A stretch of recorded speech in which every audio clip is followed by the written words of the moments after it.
Good morning. So I'm assuming you're here either because you just want knowledge, you have diabetes, or one of your loved ones has diabetes. So I'm going to give you probably a good crash course, college course in diabetes. So when you walk out of here, you'll probably know more than most endocrinologists do when you go to see them. So that's what we're going to do. If you don't mind, hold your questions to the end. And anybody that's been here to see me before knows I will take all day to answer your questions at the end. So feel free to bottle them up and we'll do that. One thing I ask when I answer your questions at the end, I keep getting yelled at every time I do this because I don't repeat the questions. So if I don't repeat it, somebody slap me around and tell me to repeat the question. So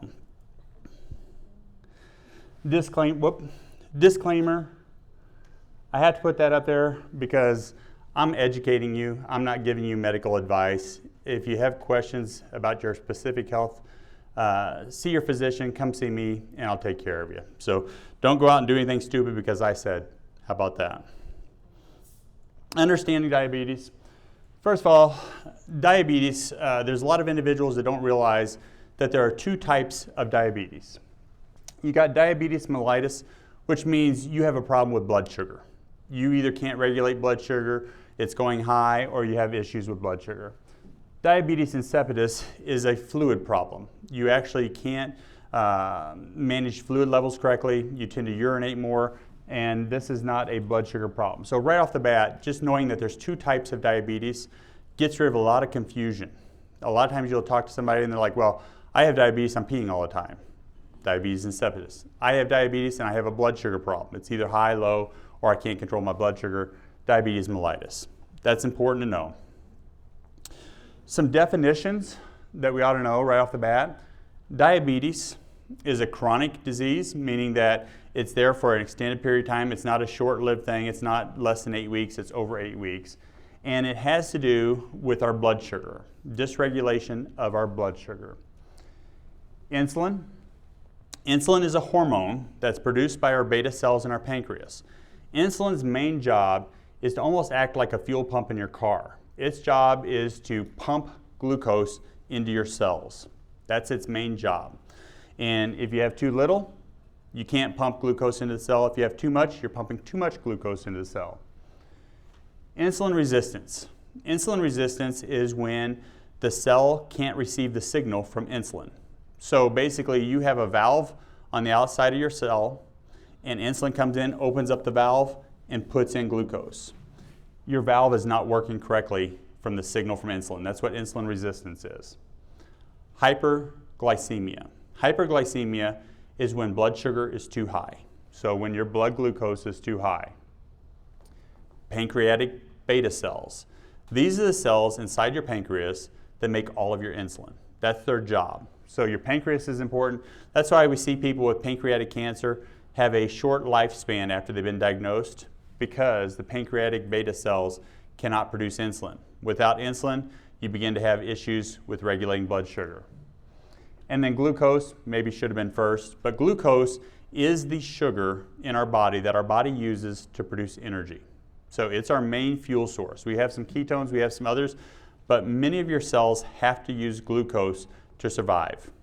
Your brain is one of those, and also your red blood cells have to have glucose, otherwise they can't survive. So that's significant. So that just kind of gets rid of some of those definitions, so as we go along, things will be a little clearer. When it comes to diabetes mellitus, so diabetes based on blood sugar, we have really 4 different types that we need to know about.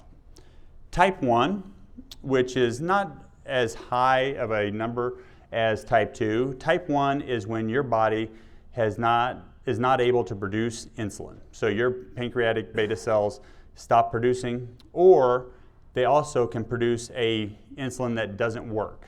So it's basically malformed. That is type 1. Type 1 usually occurs when we have either a virus or an injury or an infection that leads to it. There are some individuals that are born with mutations that don't allow their pancreas to produce insulin, and many of them, unfortunately, are not diagnosed before they pass away. So type 1 is more severe. Individuals with type 1 have to be supported with insulin. So we have to give them insulin to support them. Type 2, is the most common. Type 2 is the one where your blood sugar's gone up, you're producing insulin, but either you're putting too much sugar in or you have too much fat on board and your body cannot handle that much sugar in your body. That is a type 2. We have gestational diabetes. Gestational diabetes is what happens when you're pregnant. And there's several reasons for this. The baby has higher requirements for insulin, can't produce enough to manage for themselves, so you're trying to produce enough insulin for you and a baby can lead to gestational diabetes. And then type 1.5. Type 1.5, I probably, in the last 10 years, maybe had 3 patients that are type 1.5. Type 1.5 are the individuals who have, they're going to be a type 1, but they're kind of in the transition heading that way. They're not producing enough insulin, or their insulin is being bogged down by an antibody and by their immune response, and therefore they're kind of caught in no man's land. They're not a type 2 where we can just regulate it by taking care of blood sugar, and they're not a type 1 where we have to give them insulin. So they're the most tricky ones, and usually the most commonly missed by the medical world, because they want to put you in 1 or 2, and fitting you in 1.5 is a really tough thing to do and takes quite a bit of testing to do. But that's your 4 types of diabetes mellitus. So what causes type 1? Type 1, there are some genes specifically that can cause type 1. HLA gene is the most common and the strongest link to type 1. If you have an individual in your family who's type 1, it's much more likely that you're going to have more individuals with type 1. So if you have a loved one who has type 1 and you have a child and maybe they're not flourishing like they should be, that's something to look for because it runs in families. It is genetic.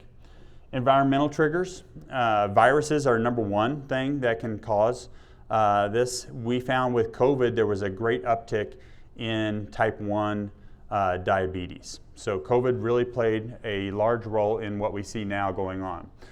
Early exposure to cow's milk. So if you have an infant and you think, well, we're going to roll them over into cow's milk because I'm not producing enough milk, this is something that can happen. You can actually create a type 1 diabetic by doing that too soon. So cow's milk is not a substitute for breast milk or formula at this point. I'm not a big fan of formula, but on the other hand, it's better than cow's milk for an infant. High gluten diets, which I think is vast majority of individuals out there, tends to lead to inflammation, which tends to lead to type 1. And then what we're struggling with here in this area is low vitamin D. Even what the medical world says is normal out here as far as vitamin D is concerned is not normal. You should be 50 to 100 on your vitamin D levels, and there are people walking around every day out here at 14 to 20. So it's kind of interesting that we see that. And your likelihood of having some kind of immune dysregulation at that level is very great. Gut microbiome imbalances. So when you don't have the right bacteria in your gut, you can lead to autoimmune diseases, and one of those is type 1 diabetes. We have seen, interesting enough, and we've actually tried to contact the health department, and we've seen a lot of individuals, when we've done a gut biome test, a lot of individuals here have Citrobacter in their gut, shouldn't be there, and they also have high levels of Enterococcus bacteria. Both of those can cause type 1 diabetes. And we don't know whether that's in the water here or we're getting contamination somewhere, but that's something significant, and that's why we do that gut biome test on individuals. Reduced early infections. This sounds just the opposite of what you would expect. So people who don't get exposed to illnesses when they're little are more prone to getting autoimmune diseases. There has been some great studies out there that show that kids that live on the farm and are out playing in the mud and the muck and everything have less autoimmune diseases than kids who live in cities. And that goes for type 1 diabetes as well. And then higher instances the farther you live from the equator. I played with this, I kept putting vitamin D with it. I think that someday they're going to find that we get something else from the sun other than vitamin D. I've said it for 20 years or so that there is a vitamin Z that you get from the sun. Everybody can take vitamin D, get your vitamin D levels up, but you go and get in the sun and you feel better. There's just something about it. So the higher you live, or the farther you live away from the equator, more likely you are to have autoimmune diseases. So take a trip south in the wintertime for a little bit.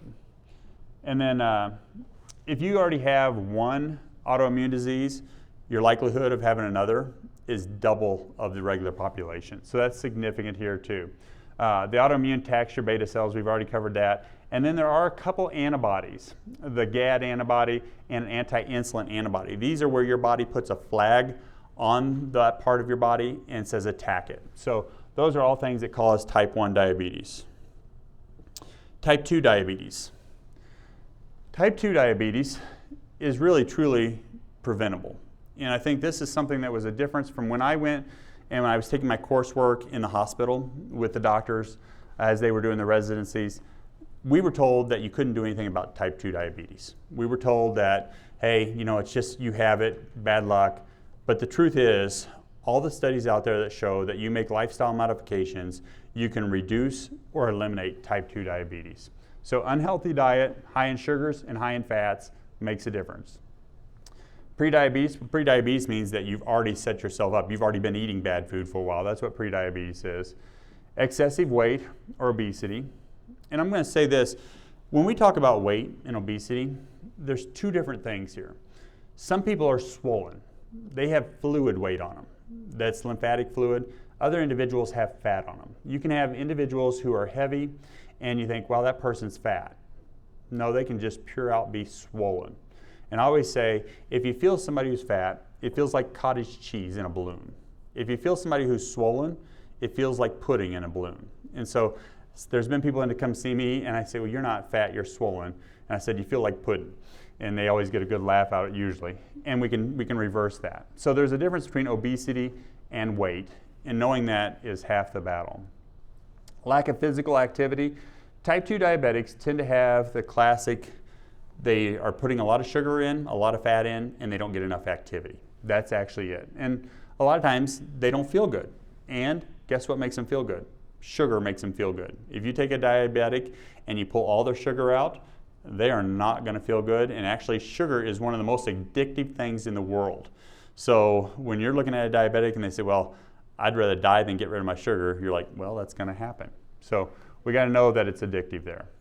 And then abnormal cholesterol or triglycerides. So on triglycerides, triglycerides are a type of fat in your body. And triglycerides are pretty much the area between sugar and cholesterol. They're kind of the way in between. So if you're storing fat, you basically have to go from sugar to triglycerides to fat.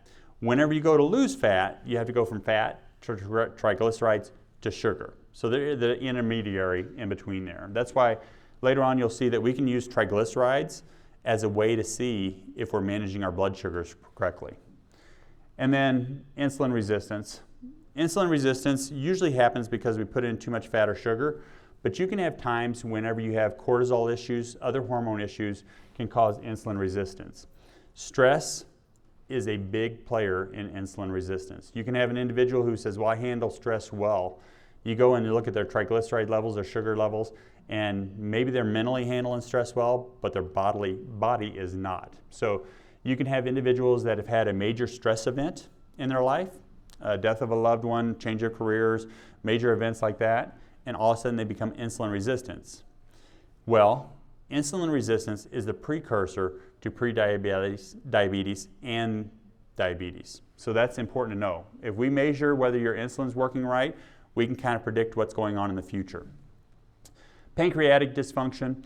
So your pancreas not only makes insulin, but it makes your digestive enzymes too, and it sits right next to your stomach is where it sits at in your body, right on the left side, just over to the side, right underneath your rib right there. And individuals that have a stomach issue, a lot of times will have a pancreatic issue because of their proximity. You got inflammation in the stomach, you're taking one of the proton pump inhibitors, you're taking an antacid, that will begin to affect your pancreas because they're right in the same wheelhouse. So pancreatic dysfunction is not just a cancer, it's not just you have something going on with it. It can be the surrounding tissues can also have inflammation leading to pancreatic dysfunction. A family history and genetics. I put this in here. I think this is probably a big cop-out for a lot of individuals. A lot of individuals will say, well, all my family were type 2 diabetics. I do a lot of gene research for individuals. I do a lot of genetic reviews, and there are some genes that are significant when we're looking at this. I mentioned the HLA gene. There is a MCR4 gene that says you have a 10%, 20% higher rate of having type 2 diabetes. And it's not like you think. It basically tells your brain that you are hungry.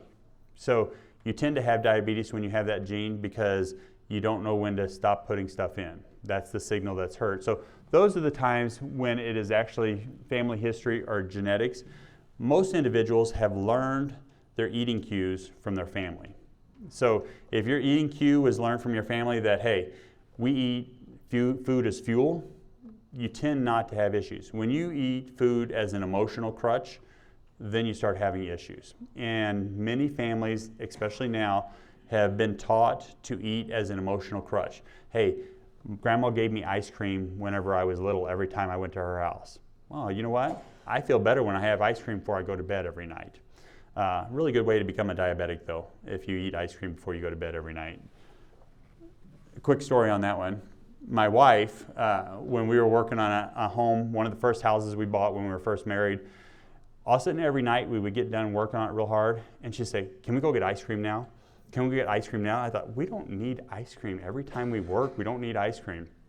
Her parents came down and were helping us tear down a chimney, and all of a sudden her mother walks in and says, are we done yet? I said, yeah, I think we're just about done. She goes, okay, can we go get ice cream? Then her dad walks in a little bit later and he says, I think we're done. Can we go get ice cream?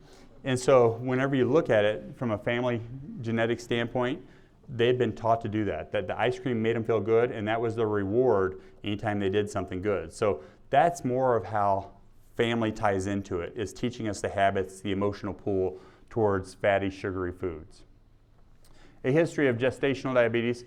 If you've been pregnant and your insulin's not working quite right, you really worked at your pancreas very, very hard during that pregnancy.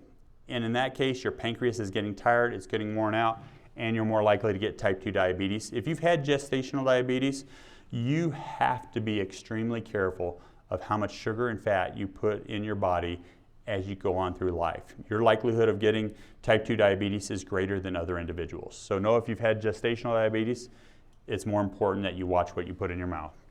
Certain medications, steroids. So we have individuals who have been, they have an autoimmune disease, or they've been on steroids for a number of years or even months, and all of a sudden we'll start seeing their dysregulation of their sugar and their glucose happening. We can see it just staging up. And so if you've been on steroids, let's say for 3 or 4 months in your life, your likelihood of getting type 2 diabetes is much, much higher than other individuals.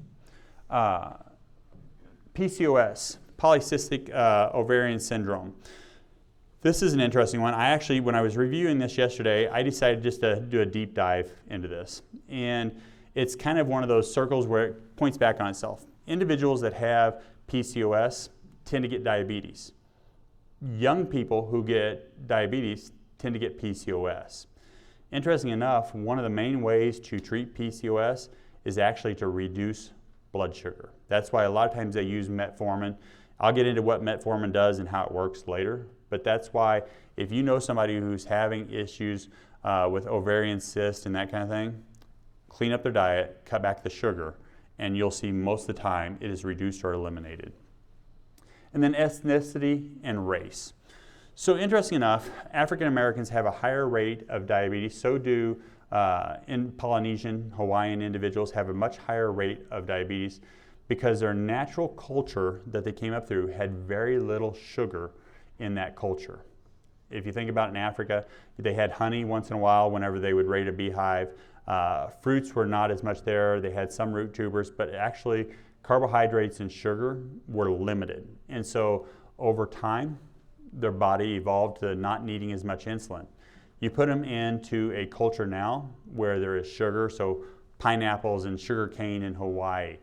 We come to the United States and we start throwing in all kinds of sugar in everything that we eat. And now those ethnicities and those races have more problems than others because we basically changed their diet from what they should be able to eat. So it's not that they're just really more prone to it, it's that we are not feeding them traditional foods.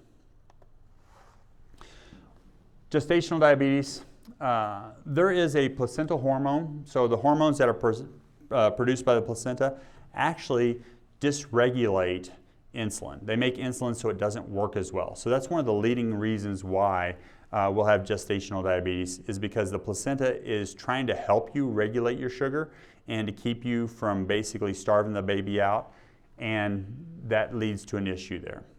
The more regulated your diet, the healthier your diet, the more that placental hormone is taken out of the play with this. So that's significant right there. Increased insulin needs. You are basically supplying the insulin for the baby as well as yourself, so that you can actually get the baby the correct amount of glucose to keep them alive. So you're not only supplying insulin, you're also supplying other hormones. You're supplying thyroid. And so we'll see a lot of times individuals, as their baby's developing, they may have low thyroid that we have to treat. They may have other hormones, progesterone that needs to be treated, or even insulin. Pre-existing insulin resistance. So individuals who have already put on weight, who already have lipid problems, already have high glucose, are much, much higher rates of gestational diabetes than others. So that's significant. And then again, genetics. I wanted to take genetics out all the way, but I do a lot of genetic reviews. I know it plays a role, but when you look at genetics, if I always tell people when they come in, we sit down and do their genes, I said, if you have a sound dial, and the sound dial down here is 0, and that means you have no likelihood of having diabetes, and 10 means you have a 100% chance of having diabetes. Genetics usually brings it up like 1, 2. So you can say that genetics does play a role in it, but genetics doesn't take you to 10. It's 1 or 2 with the genetics, and then lifestyle takes it to 10. So that's significant to know that genetics does play a role, but it's not huge. So when we talk about diabetes mellitus, the main thing that we're talking about is blood sugar. When we talk about sugars, mainly we're talking about glucose in the body. But what you have to know is where this glucose comes from. And the glucose comes from what you put in your body. And there are a number of different kinds of sugars that we put in. These are called monosaccharides, which means single sugars or one sugar. Glucose is the main one that we put in our body that we utilize, and we're able to make energy out of it. Fructose is what we get from fruit and honey. So we get fructose from plants. It's another monosaccharide. It's a single sugar, and I'll dive more into it because it's probably one of the leading causes for diabetes in our current culture. So that's significant. And then galactose. Galactose comes from dairy. It's a breakdown of dairy, and it actually, both galactose and fructose have to be processed in the liver to become sugar. We also have what's called disaccharides. Disaccharides means 2 sugars. They're 2 sugars joined together, and then there's complex carbohydrates. So some of your common disaccharides are sucrose. This is your table sugar. This is what we get from sugar cane, beets, that kind of thing. It is glucose and fructose combined together. So that's probably one of the most common ones we put in, along with fructose. Lactose comes from milk and dairy. So we basically have glucose and galactose. Individuals that are lactose intolerant, what that means is they have the inability to break those 2 in half. And so what happens is when we can't break those in half, the bacteria in our gut do the job for us. So we get gas, bloating, we get overgrowth of bacteria in our gut. Maltose, this is a sugar that comes from sprouted grains. It has a benefit in some individuals. It's actually 2 glucose molecules fastened together. So when it breaks apart in the liver, it becomes 2 separate glucose. So if you want to raise your sugar really fast, use sprouted grains. They will do it. So a lot of people will come in and say, well, I'm eating sprouted grain bread. Well, you're getting twice the amount of glucose when you do that. So it's healthy, but you're getting more sugar. That's significant to know. Complex carbohydrates. Complex carbohydrates are a whole chain of these little sugars stuck together. So whenever you get those, your body has to take longer to break them down, and complex carbohydrates tend to help us regulate sugar. If you go and you get sucrose, table sugar, your blood sugar spikes immediately, and then maybe it'll drop immediately. So you get this up and down swing in your glucose. When you put in complex carbs, complex starches, they tend to make your glucose rise slowly and stay there longer. They tend to benefit us. They also don't get this highest spike. So the sucrose, you're going to get a really fast spike, really high, drop off. These complex carbs go up and basically roll at a lower level for a longer time, which also helps you reduce cravings and that kind of thing too. Fiber. When it comes to fiber, fibers are a type of carb, but they cannot be broken down. Our bodies do not break down fibers well. So you can put them in your body, they make you feel full, they help your digestive tract work better. Bacteria break down fibers, but as they break them down, they use the sugars out of them, they use the ingredients out of them. So when you put in fibers, you're benefiting good bacteria, you're helping regulate your blood sugar, and you're helping regulate your bowels properly. So, some things to know about sugars. How they become blood sugar? How do they become glucose? So when we look at fructose, and you put fructose in, and I immediately in my brain I think about high fructose corn syrup. It's something that's in almost every one of our processed foods right now. In fact, if you go and look even at what you think are healthy foods, look at it and you'll see that high fructose corn syrup is in many of your healthy foods. A lot of your granola bars, a lot of your things. Fructose has to go to the liver and be broken down in the liver. It actually has a process where it gets in the liver actually turns it into fat. Then, if your body's calling for sugar, it turns around and it makes it back into glucose, is what it does. So if you happen to have extra weight on board, if you have extra fat on board, or you have extra sugars on board, anytime you eat fructose, you're getting a fatty liver. And that's why fatty liver disease is much higher incidence now than it's ever been. We have 4, 5, 6-year-old kids now with fatty liver disease because they're taking in high fructose corn syrup in everything they eat.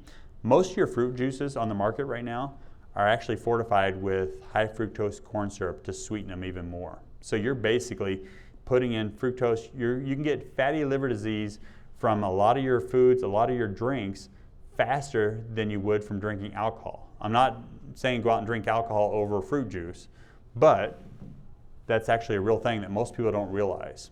And once you start getting fatty liver disease, then this whole cascade is rolling down the hill just faster and faster and faster and faster. So you have to begin to watch how much fructose you're putting in your body. There is a difference between concentrated fructose in high fructose corn syrup than there is in honey, than there is in fruit. Your body has to break that fruit down, break down the fibers, pull out the high fructose or pull out the fructose to be able to make it where the liver can break it down. If you're drinking fruit juice where it's straight in there, it doesn't have to be broken down, the bacteria don't break it down, the rate of fatty liver disease is much higher. Galactose. Galactose is part of lactose. We break down lactose into glucose and galactose. Galactose has to be converted in the liver to glucose. It doesn't go to fat necessarily, it just gets broken down to glucose. Interesting enough, if you put in too much lactose over time, your liver can't keep up with it and you begin to have deficiencies in the liver. The liver does about 800 jobs. About 400 of them are to break down foods and to make you utilize them. The other 400 is split in half. 200 is to help your immune system function properly, and the other one is to monitor proteins and fats and carbohydrates. If you start putting in too much galactose, too much fructose, your liver starts struggling with that process, and once it has a problem with one area, it'll have a problem with all of them. Your liver is extremely important. It's your main factory in your body that makes the nutrients that you need. Sucrose and lactose, these we've mentioned before, they break down into simple sugars. Part of it goes to your liver and part of it's done in the gut. Then maltose and starches, these are digested and absorbed into the bloodstream rather rapidly, and so they don't have to go through the liver. When you put in these two, maltose and starches, they basically go straight into your bloodstream. This one, I've kind of hit on it really hard, but it's probably, in modern society, probably our biggest detriment is fructose. As soon as we started concentrating fructose and we started putting it into everything, we started having higher rates of diabetes. Diabetes, type 2 diabetes, didn't used to be a thing except for old people and rich people who were lazy. That's who used to get type 2 diabetes. Now we have little kids getting it. We have everyone is getting type 2 diabetes because we've started putting fructose in everything. When we decided that fat was bad and we started changing everything over to sugars and sugar-like substances, that's when we started seeing diabetes rise. So fructose causes non-alcoholic fatty liver disease. It causes an excess of triglycerides. Remember, I said triglycerides are kind of the in-between land between fats and sugars. So whenever we have fructose go to the liver, it'll come out, it'll start making fats. We try to break it down into sugar so we can burn it off. We actually don't burn off fat. I think that's a misconception that people have all the time. Well, I need to burn this fat off when I go to the gym. The truth is, I need to turn my fat to sugar and then use up the sugar. That's what you're doing when you're losing fat.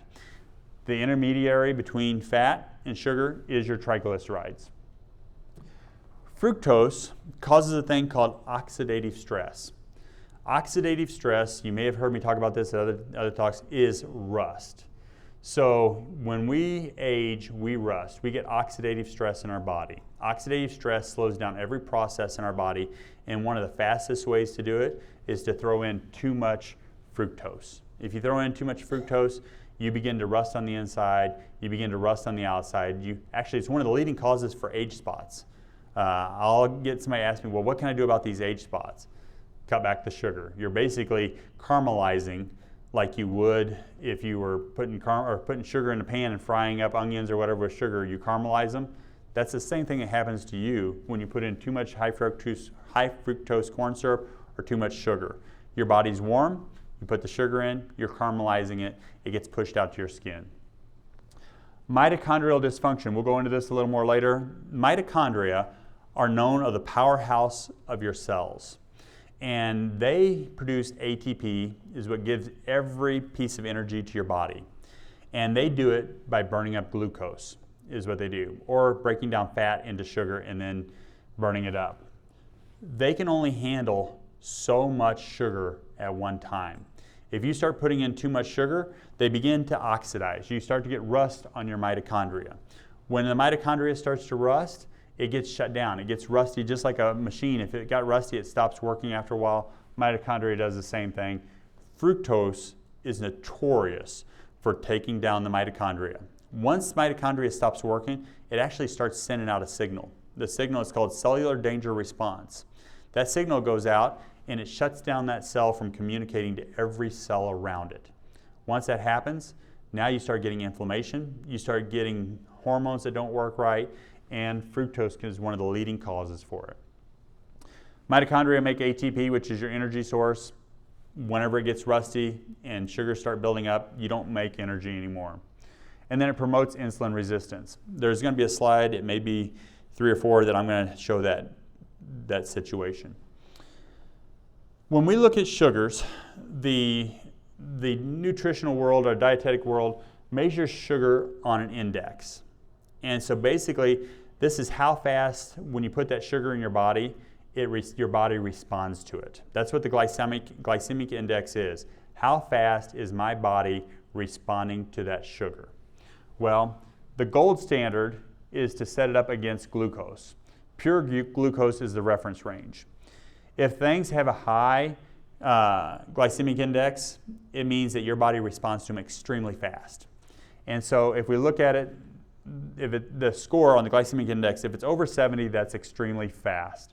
So white breads, white rice, potatoes, and sugary drinks. I always say the way to know on a glycemic index, or to know if something is high on the glycemic index, if you take a piece of it and put it in water, and you can sit there and move it around, if it dissolves in the water, you can almost say it's going to be a high glycemic index. If you put a piece of white bread in water and stir it up, it's going to go that way. If you put a potato in water and you stir it up, the potato actually starts to dissolve in there. Same thing with your sugary drinks, they automatically disperse. As we go through, now your medium ones, your whole grain breads, your brown rices, some of your fruits, they tend to take longer to break down. If you leave them in there, it's going to take days to get it until you can stir it up good in there. And then most of your whole fruits, your beans, your whole grains, you put them in water and they may be there for weeks. That's kind of just a trick you can say, is this a high glycemic index or a low? And this tells you if you're at a high glycemic index, you're going to get big blood sugar spikes and a big drop. So you're going to have that up and down. It's harder to manage. You go more to your low glycemic index, and now you're going to get that slow, steady rise on your glucose and slow, steady decline. Anytime you have that, it's much easier to regulate your diet, your hunger, and if you're on medications, it helps regulate those medications.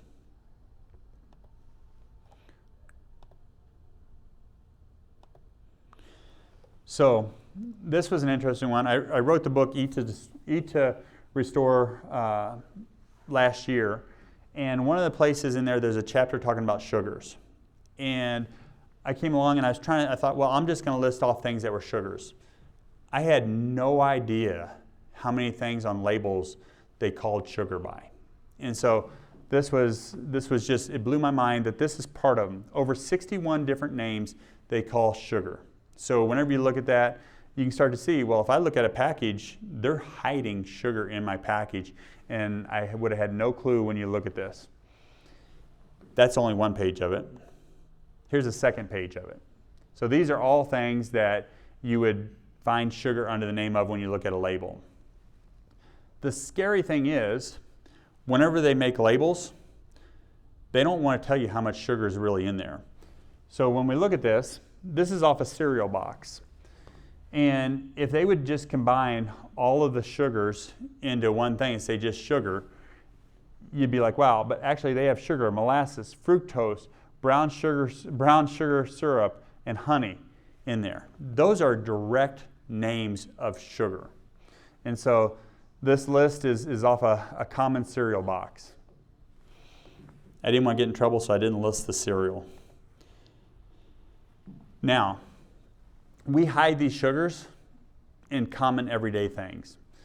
Juice, even 100% fruit juice is high in natural sugars. It absorbs extremely quickly. But interesting enough, you can go and look at something that says 100% fruit juice, and when you actually go and look at the back side of it and look at the label, a lot of times they have high fructose corn syrup added to it because they would consider that fruit juice out of corn and that. So they can say 100% fruit juice because high fructose corn syrup is a juice out of something else.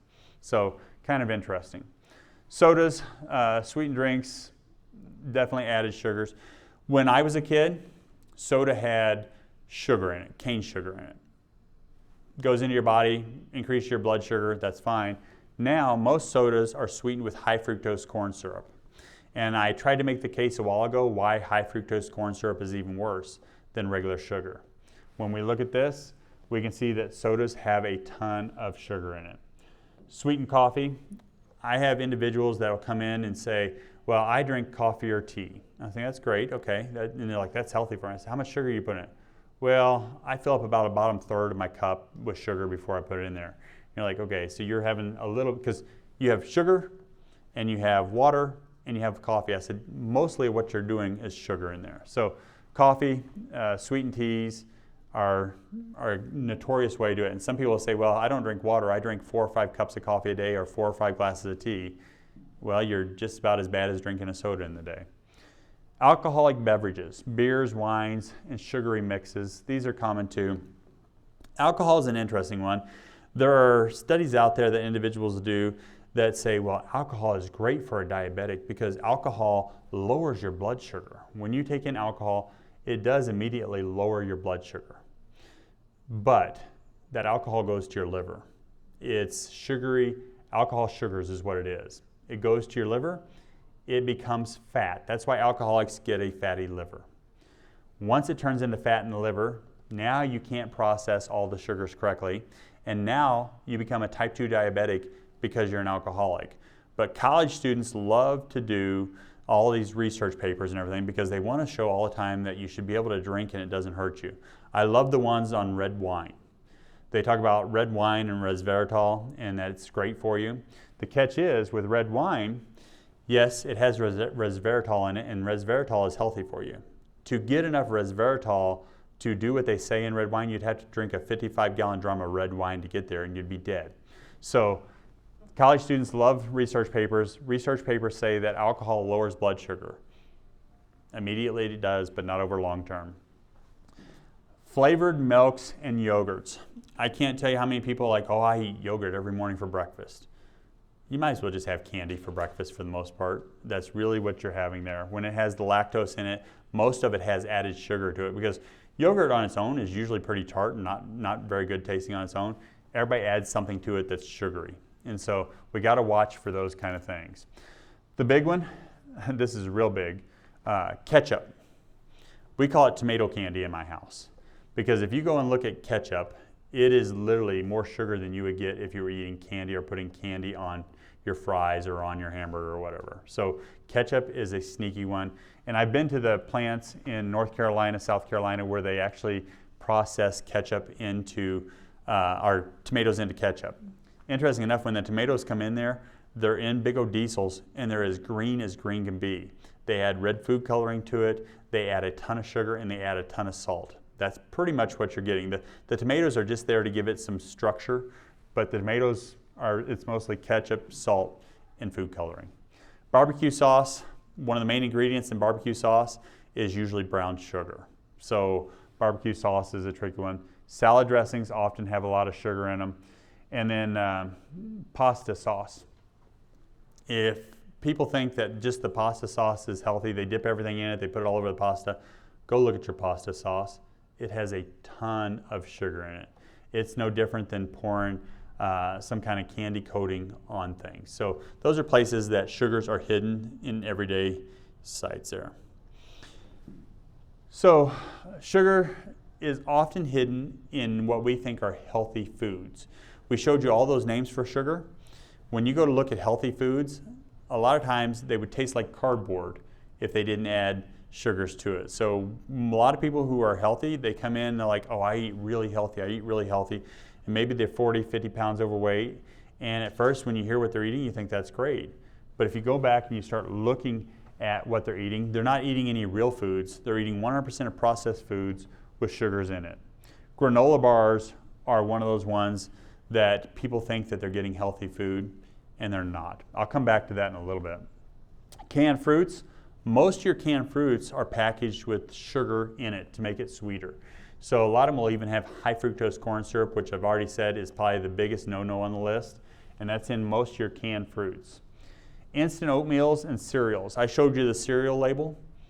They just try to hide the sugar that's in it. They just give you a bunch of different names for it. Packaged snacks often have refined grains. So when we talk about grains, most individuals don't realize that your grains are actually sugar. You break them down. We saw grains on the glycemic index a while ago. Anytime you see a grain, when it's in your body will break it down to sugar. And I have a good illustration of this in a little bit. Dairy. So dairy, if you see anywhere in a label, it talks about having dairy in it, dairy breaks down to sugar. That's what it does. It has some fats, it has some sugars and some proteins, but it has quite a bit of sugar in it. Remember, the sugar it has in it counts as two sugars, because you basically have galactose and you have glucose. So it's two sugars in that when you see it there. Fruits and vegetables. I apologize. I just thought of a patient and I thought I just figured out what was the matter with them right then. So sorry about that. Fruits and vegetables. Fruits have fructose in it. So if you're a person that says, oh, I know I eat healthy, I'm eating 6 or 7 fruits a day. Okay, what else are you eating? Oh, I just eat fruit all day. You're probably going to be a type 2 diabetic because you eat fruit all day. So fruit is healthy, but in moderation. So that's important. Your grains, your potatoes, your corn, your peas, these are ones that get stuck in everything. We have a society here in the United States where we have lobbyists that work for the soybean industry, the corn industry, the wheat farmers. And we now have grains in almost everything. We started subsidizing farmers because we were worried we were going to starve to death. Back in World War I, World War II, we didn't think we could produce enough grains, enough things to keep us alive. Unfortunately, now we have people that are obese, overweight, and we're still subsidizing farmers. I don't want to get shot by the farmers' unions and everything else, or the lobbyists, but we probably need to watch how much things we're putting grains and processed foods in now with that. Dried fruits. Fruit juice is number 1 that is bad for you. Dried fruits are number 2. And I always take and use the example of raisins. Most individuals will go, and if they eat grapes, they'll eat a handful of grapes.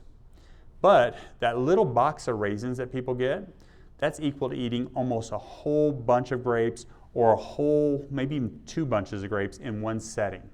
And a lot of times raisins, they'll actually coat them in sugar too. So not only are you getting a big old group of raisins, you're getting it with sugar too. So watch your dried fruits. Dried fruits are not as healthy for you as whole fruits.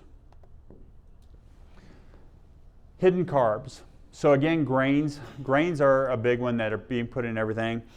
I had, probably in 1 week once, I had a situation where I had 3 different ladies come in to see me, and they were vegans. They said they were vegans. And they come in to me, and I set them down, and they were overweight. I think all 3 of them were probably over 300 pounds each. And I set them down and said, okay, tell me what you're eating. You know, oh, I'm a vegan, I'm a vegan, I'm a vegan. Well, I'm eating pasta, I'm eating corn chips, I'm eating cereal, I'm eating this. And finally I said, so what vegetables are you eating? Well, I'm eating corn and wheat and that. I said, no, you're not a vegan, you're a grainitarian. You're eating grains.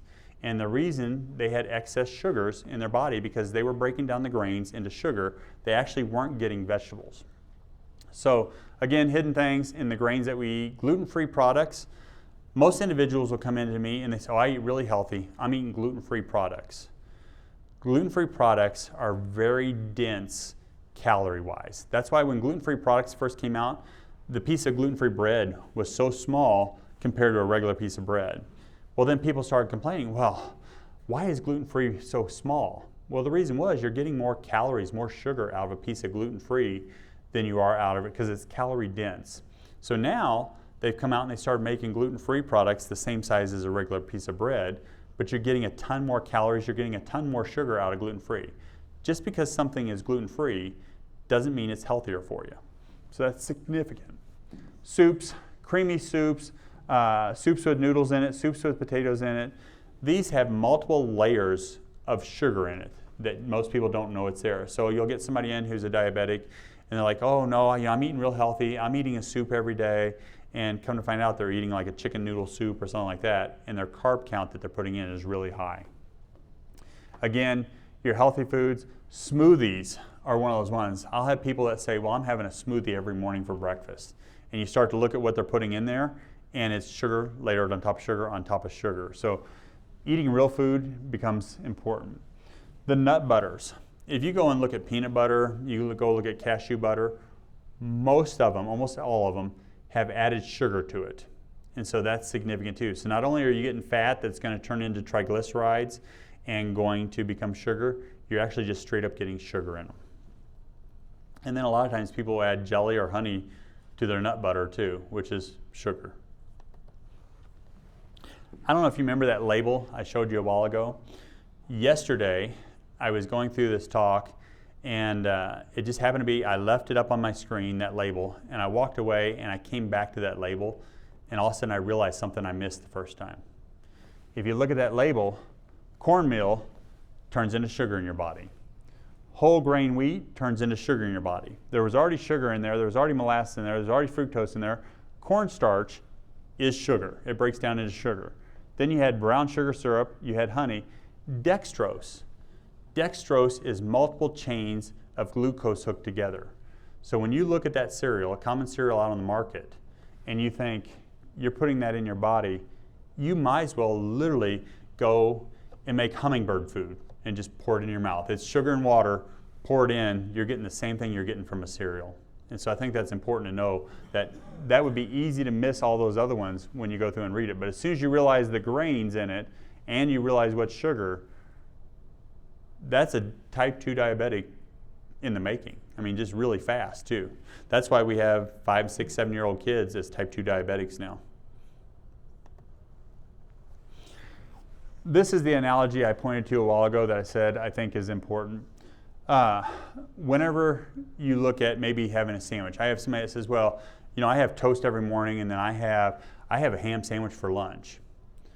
Well, if you start looking at bread, and remember I told you that actually gluten-free bread's even worse, but if you look at one slice of white bread it has 13 to 17 grams of glucose after you digest it. So when it goes in your body, it breaks down rather quick because it's already been processed. You have 13 to 17 grams of sugar. In a sugar cube, there's 2 grams of glucose in a sugar cube. So if we come over here, we're going to be having about 7 to 8 cubes of sugar in 2 pieces of white bread. You wouldn't think about going and picking up 7 cubes of sugar and eating it for lunch, but you have no problem putting a piece of white bread in for lunch. Now, if we go ahead and we add in, let's say, some honey baked ham, has honey on it, and we add in, let's say, some ketchup or some mayo on it, real quickly, you could be to a half a cup of sugar in one sandwich. If you were thinking about it, you'd never go and drink just a half a cup of sugar. You just wouldn't do it, but you put it in your mouth all the time. That's significant. I didn't have the slide in here. I mentioned it in my book multiple times. The average human now in the United States consumes over 150 pounds of sugar a year. 100 years ago, the average person had 4 to 5 pounds of sugar a year. The maximum amount of sugar that our body is designed to process is about 11 pounds a year. That's the maximum. So we're getting 10, even some people 20. You know, if I'm getting the 50 pounds of sugar a year watching my diet, there's some people out there getting 200 or 300 pounds of sugar a year. And so that's significant. So when you start seeing all the places that sugar's hidden, it makes a big difference.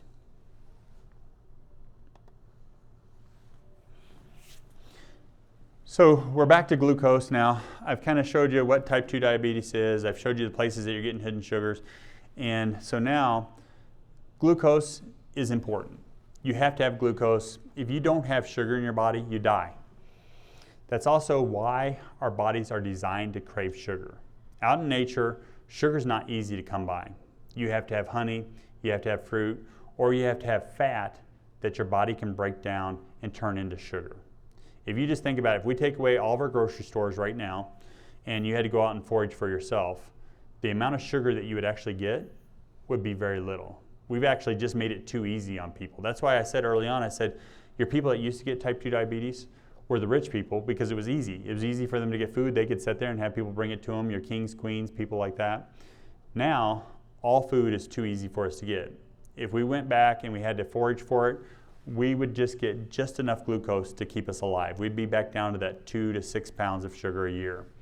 So it is our primary sugar source. Our bodies crave it to keep us alive. Unfortunately, our bodies were designed to have minimal amount accessible to us, and now we have maximum amounts accessible to us. The brain's main fuel is sugar, and so you have to have sugar to make your brain work. I think all of you have seen somebody at one time or another when your blood sugar drops, and maybe if you're a diabetic and you either take too much insulin or your medications you're not eating enough, your blood sugar drops and all of a sudden you get brain fog or you pass out. It's because your brain has to have sugar to survive. Your brain or your body uses sugar to make fatty acids to help make amino acids. Amino acids are the building block of your body. They are protein, the building blocks of protein, and sugar added together. Every cell in your body, every process in your body has to have amino acids, have to have fatty acids, and they have to have some glucose to make those structures. So it's important. Red blood cells, the only fuel for a red blood cell is glucose. So that's important. Without it, you're going to die. Muscles can't have power, nerves can't have power, organs can't have power. Interesting enough, when we talk about nerves, the number one reason for neuropathy is high blood sugar. What happens is there are very small blood vessels around your nerves. And those small blood vessels, the inside of them, are very, very sensitive to oxidative stress. If you remember me saying a while ago, oxidative stress is caused by too much blood sugar. So it comes in, it basically swells up the inside of these little bitty blood vessels.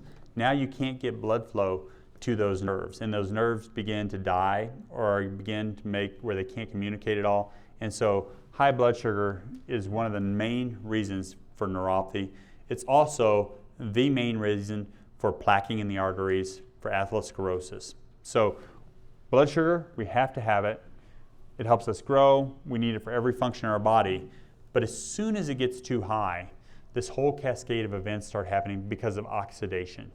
So our liver becomes fatty. Our liver can't produce the chemicals it needs to make us function correctly. We start to rust on inside of every cell. We can't make the energy we should. We start to rust inside of our arteries. Now our nerves don't work right. Now our eyes don't work right. Our hormones. Whenever we look at hormones, we have everybody out here now trying to take hormone therapy, and half the issues are actually blood sugar. If we would monitor blood sugar and figure it out ahead of time, most of the hormone issues would go away. It used to be when women would go into menopause symptoms would usually last a few months, maybe 3 or 4. Now, women have menopause symptoms for 10 years, 20 years, because they're going into menopause earlier because of the oxidation, and they're not able to clean out the toxins because of oxidation. Watch the sugars you're putting in, and menopause symptoms usually resolve or decrease greatly. Why insulin matters. Again, insulin is kind of the fuel pump that pumps in the sugar into the cell. When we start having blood sugar rise, what happens first is insulin will rise to basically increase the amount of sugar you put inside the cell. So individuals long before they are type 2 diabetic or even a pre-diabetic, we will see insulin numbers rise. And I'll show you in a little bit. We do a score that when we do blood work on individuals to see what your insulin score is, to see what your Thoma IR score is, to see if you're heading towards prediabetes, or we use it to monitor to see how far out in the diabetes you are. Is it reversible? Can we make a big change here? So insulin matters because insulin is the only way for sugar to get into our cells. When insulin increases, we begin to have heart problems, blood vessel issues. I just discussed that. We have kidney disease. Our bodies are designed perfectly not to waste anything, and especially our kidneys. Our kidneys' main job is to get rid of toxins while holding on to everything that's important to you. Our bodies believe that sugar is one of the most important things to hold on to. So our kidneys' job is to make sure not even a little bit of sugar gets out of our kidneys. Well, when sugar gets too high, it starts pushing on all the filters and all the mechanisms in the kidneys. You can tell somebody who's a pretty bad, really bad diabetic, you will start to see sugar showing up in the urine. That's why we do a urine test when you come in for your first exam. We do a dipstick urine test. We're looking for ketones, we're looking for sugars, we're looking for proteins to see how your kidneys are holding up. Neuropathy, I already mentioned. You start getting the oxidative stress, the rust inside those small blood vessels, you will get neuropathy. I don't know too many type 2 diabetics who've had it for over a decade who don't have some neuropathy in there. And so if you're worried about your neuropathy, the very first thing you do is start cutting back your sugar.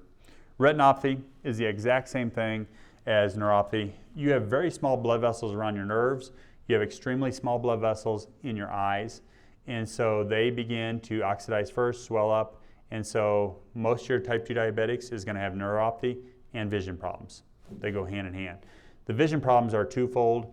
When you start getting fatty liver disease, you will have eye problems. You'll have vision problems. The liver and the eyes are intricately connected. And in Chinese medicine, they put them together. There's a graph you have of things that go together. Liver and eyes go there. So if you're starting to get fatty liver, you're going to be seeing the optometrist. You're going to have glasses because it's happening that way.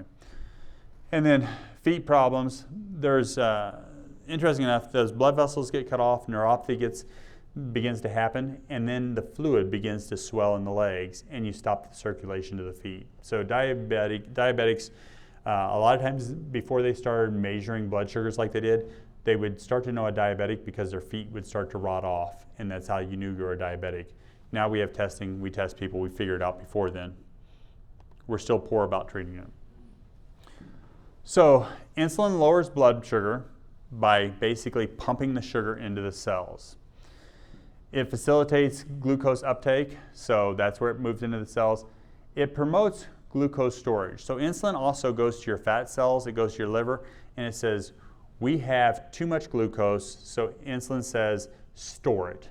So insulin's job is to basically tuck it into a cell or tuck it into fat. It inhibits glucose production. So your liver doesn't like to have fat on board. So your liver would love to turn that fat into glucose and let you burn it up. But when insulin goes high, it says, we have blood sugar too high, so you're gonna have to hold on to your fat. So it's kind of a catch-22. Insulin goes up, you think, well, it's good, I have good insulin. No, if insulin goes too high, you start a cascade of other problems. And usually it's holding on to fat when you shouldn't be. And then it aids in protein synthesis. So a lot of times we think, okay, I want to build proteins. But there are proteins that are not healthy for you. You have tau proteins in the brain, leads to Alzheimer's, dementia, that kind of thing. You have other proteins that start to build up in the heart, which can cause heart problems. You have proteins that build up in arteries and in nervous system tissues. Whenever you have too much insulin, those proteins get skewed and you start having a whole cascade of health problems. Interesting enough, weight gain, liver enzymes going up, dementia, Alzheimer's, they all start to show up in a lot of individuals well before you see blood sugar rise. Some individuals are lucky enough they see their blood sugar rise first because they don't produce insulin.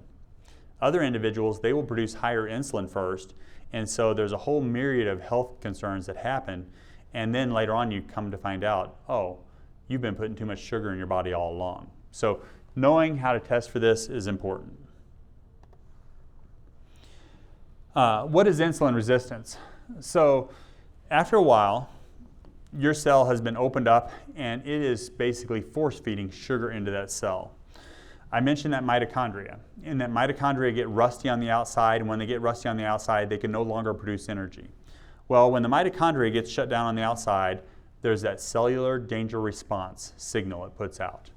When it puts out that signal into the cell, basically it's telling the cell, we are sick.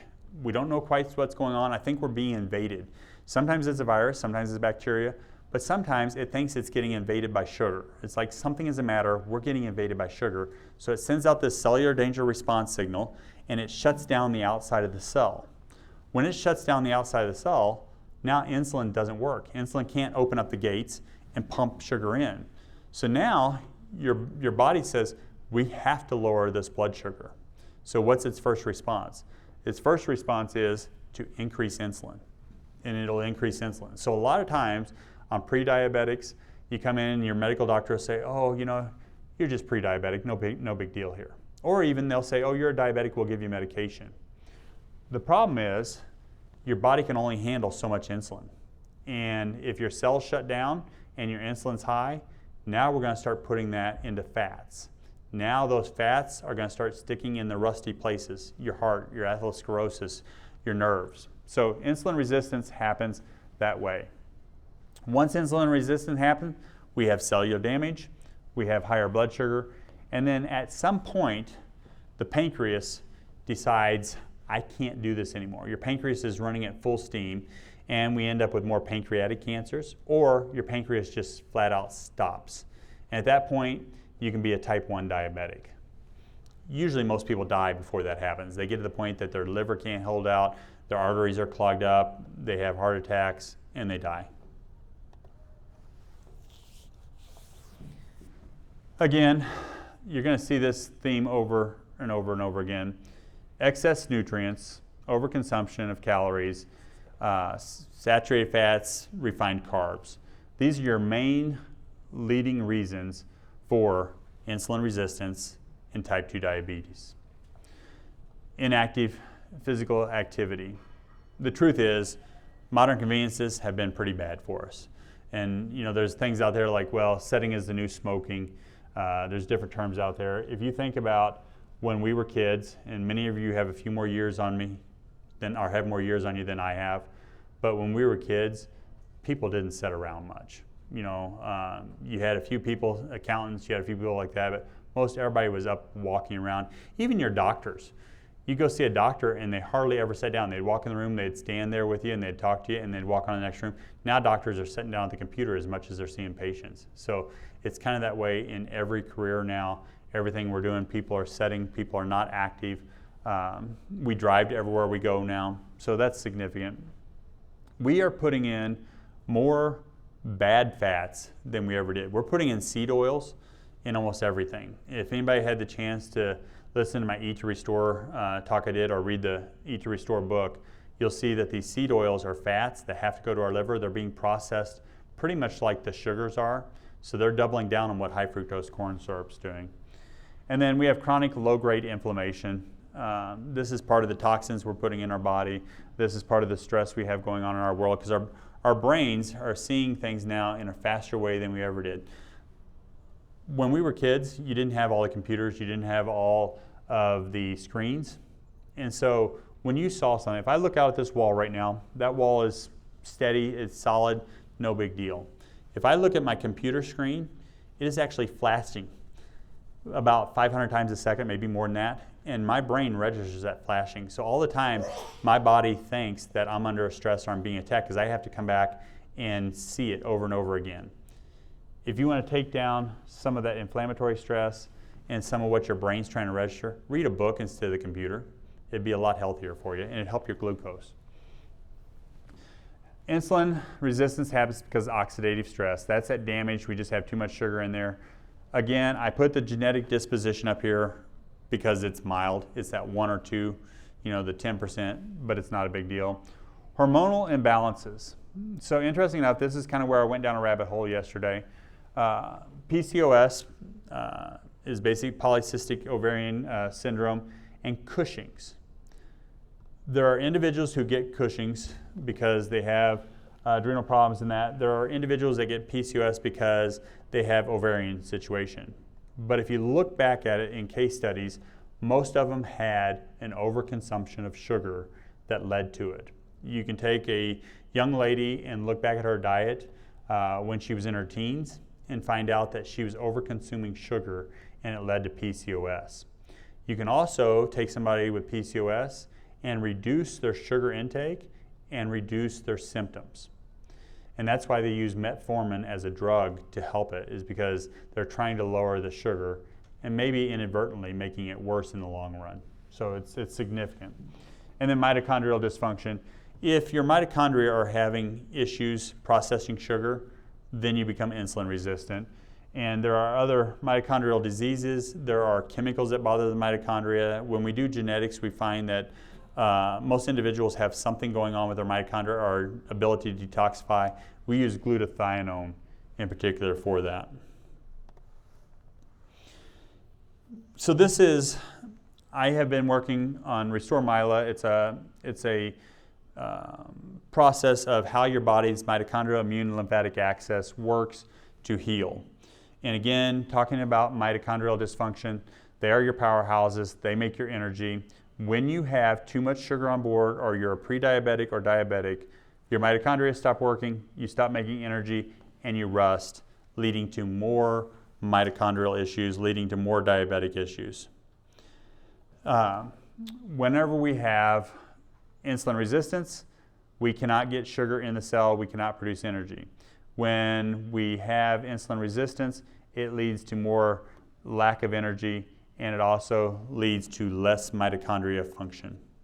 So insulin resistance and mitochondrial dysfunction go hand in hand, causing basically a lack of energy. So you will find that real quickly, type 2 diabetics have less energy. As that blood sugar begins to regulate, you'll find that they get more energy. It's because of that back and forth between mitochondria producing energy and blood sugar and insulin resistance. Hyperglycemia does double damage. It harms the mitochondria and it drives insulin resistance.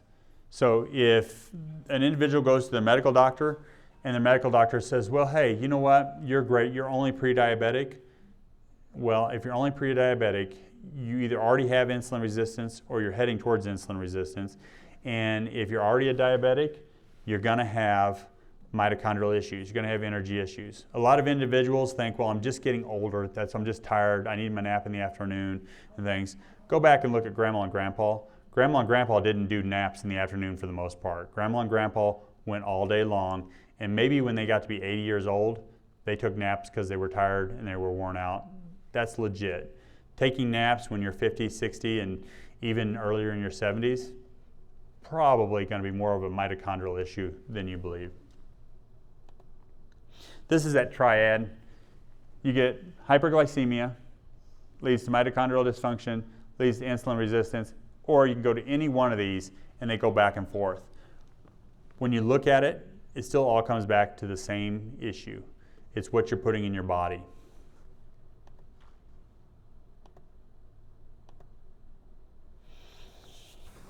So usually, if we're looking at blood sugar as our indicator for diabetes, you're way too late. Once you're seeing that A1C go up, once you're seeing that blood sugar go up and stay, you are way too late. It starts out with just putting excessive sugar in your body, and your body has a lot of coping mechanisms to begin with. Insulin will go up, it'll store it as fat, it'll store it as fat in the liver, it'll put it in the cells, you'll actually pick up metabolism for a while. When you start putting sugar in as a little kid, what do? You grow up faster, you grow up bigger, but at some point when you start putting in too much sugar, your body says, okay, I'm gonna store it everywhere. It's kind of like a hoarder at some point. You begin to think, well, I can't get rid of it, I'm gonna shove this in the back room, I'm gonna shove it in here, and after a while the trash is piled up in every room and you can barely squeeze through the thing. Your body will hoard sugar because it thinks it has to have it. So our bodies are hoarders of sugar. You have excess sugar, you go to excess liver fat, it builds up, it starts to spill over, the pancreas tries to take care of it, and all of a sudden then your blood sugar goes up. By the time you see blood sugar going up, you already have a whole lot of things going wrong in your body. So just to say, oh, you're a little diabetic, or you're pre-diabetic, it's like being a little pregnant. You're not a little pregnant, either you're pregnant or you're not. You either have a blood sugar problem or you don't.